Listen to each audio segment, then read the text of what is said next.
നിൽക്കുക ഒരു minute okay പറഞ്ഞു. നമുക്ക് അവിടെ ഇറങ്ങാൻ പറ്റുമെങ്കിൽ ആ ഭാഗത്തായിട്ട് അപ്പം ഒരാളെങ്കിൽ നമുക്ക് വെള്ളത്തിൽ ഇറക്കാം. അല്ല 4 പേരും വെള്ളത്തിലായിരിക്കുമല്ലോ. അപ്പം ഞാൻ പറഞ്ഞത് ഈ കല്ലുകൾ പതുക്കെ കടന്നിട്ട് ഇതിപ്പം ഞാൻ ഷൂവും കാര്യങ്ങളും ഇട്ടിട്ടുള്ളതുകൊണ്ടാണ്. കടന്നിട്ട് നമുക്ക് അവിടെ ഫ്രെയിം ഫിക്സ് ചെയ്യാം, അവിടെ ക്യാമറ വയ്ക്കാം. പറ്റും.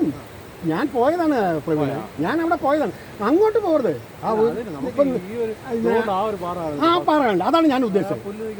തൊട്ടപ്പുറത്തുള്ള പാറ, അതാണ് ഞാൻ ഫിക്സ് ചെയ്തത്. അപ്പം അത് കംപ്ലീറ്റ് കിട്ടും. ഒന്ന് അവര് മുഖം കഴുകുന്ന ഭാഗങ്ങളാണ്. അതെ, വെള്ളത്തിൻ്റെ ഒരു പിന്നെ അല്ല, സാധാരണ ഒരാൾ എങ്ങനെ കുളിക്കുന്നോ അതേ രീതിയിലുള്ള കുളി. പക്ഷെ ഈ ഭയങ്കരമുള്ള ഫ്ലോയിലും ഈ ഒഴുക്കിൻ്റെ പുറത്ത് അതാണ് ഞാൻ പറഞ്ഞത്. അവിടെ ആ കുഴി ഒരു പ്രശ്നമാണ്. അവിടുത്തെ ആ കുഴി ഒരു വലിയ പ്രശ്നമല്ല. ഞാനന്ന് ഇതിപ്പോൾ ഇത്രയും ഭയങ്കര മഴയും വെള്ളവും പെയ്യുന്നത് കൊണ്ടാണ് നിങ്ങൾക്ക് തോന്നുന്നത്. പക്ഷെ അതിൻ്റേതായിട്ടുള്ളൊരു എഫക്റ്റ് വരില്ല പ്രവീണെ. നമ്മുടെ ആ ഫ്ലോയും ഇതും കൂടെ മിക്സ് ചെയ്ത് വരണ്ടേ. അവിടെ ആകുമ്പം ആ ഫ്രെയിംസും ആ ദൂരെയുള്ള ലെഗ് ഫ്രെയിംസും കൂടെ നമുക്ക് അത് ചെയ്യാൻ സാധിക്കും. അപ്പം മാക്സിമം ഷോട്ട്സുകൾ അവിടെ നിന്ന് എടുക്കുക. അതിനുശേഷം ബാക്കിയുള്ള പാനിങ് മറ്റുള്ള ഷോട്ട്സും ഇതെല്ലാം പിൽറ്റപ്പും മറ്റതെല്ലാം നമുക്ക് ഇപ്പോൾ തന്നെ അതുകൊണ്ട് അവിടെ ഒരു ഗരുഡൻ ഇരിക്കുകയാണ്, നല്ല ലക്ഷണമാണ്.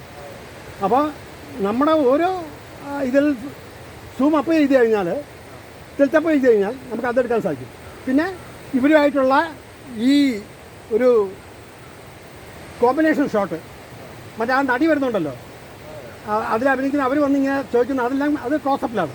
ആ കുട്ടിയുടെ ആകെ 2 ഡയലോഗല്ലേ ഉള്ളൂ. അപ്പോൾ അങ്ങനെയുള്ള ഒന്ന് രീതിയിൽ നോക്കുക, ഫ്രെയിം ഫിക്സ് ചെയ്യുക. പിന്നെ നമ്മുടെ ഉദ്ദേശത്തിൽ നമുക്കത് തീർക്കാൻ കഴിയണം. ആ ടൈം 5 മണിക്ക് നമുക്ക് എന്തായാലും നിർത്തണം പ്രവീണ. എന്നുവെച്ചാൽ 5 മണിയാകുമ്പോഴത്തേക്ക് തന്നെ ഇരുട്ട് വീണ് തുടങ്ങും. ആ 5 മണിയാകുമ്പോഴത്തേക്ക് നമുക്ക് നിർത്താൻ ശ്രമിക്കണം. പിന്നെ പ്രവീണ ഫേസ് 1-2 പ്രാവശ്യം കിട്ടി വരട്ടെ. അപ്പോൾ നിങ്ങളുടെ ബാഗാണ് കൂടുതലായിട്ട് കാണുന്നത്. അതുപോലെ തന്നെ മോണിറ്റർ, ചെറിയ മോണിറ്റർ ആണെങ്കിൽ മോണിറ്റർ കൊണ്ടുവന്നാൽ കൊള്ളാം, പറ്റുമെങ്കിൽ. വലിയ മോണിറ്റർ ആണെന്നുണ്ടെങ്കിൽ വേണ്ട. എന്നുവെച്ചാൽ എടുത്താൽ മോണിറ്ററൊന്നും വെച്ച് കാണിക്കേണ്ട കാര്യങ്ങളൊന്നുമില്ല. ചെറുത് ഇറങ്ങുകയാണെങ്കിൽ നമുക്ക് അപ്പം തന്നെ കൺവിൻസ് ചെയ്യാമല്ലോ. ഇങ്ങനെയൊക്കെ ഞങ്ങൾ ഡിസ്കസ് ചെയ്യുകയാണ്. പിന്നെ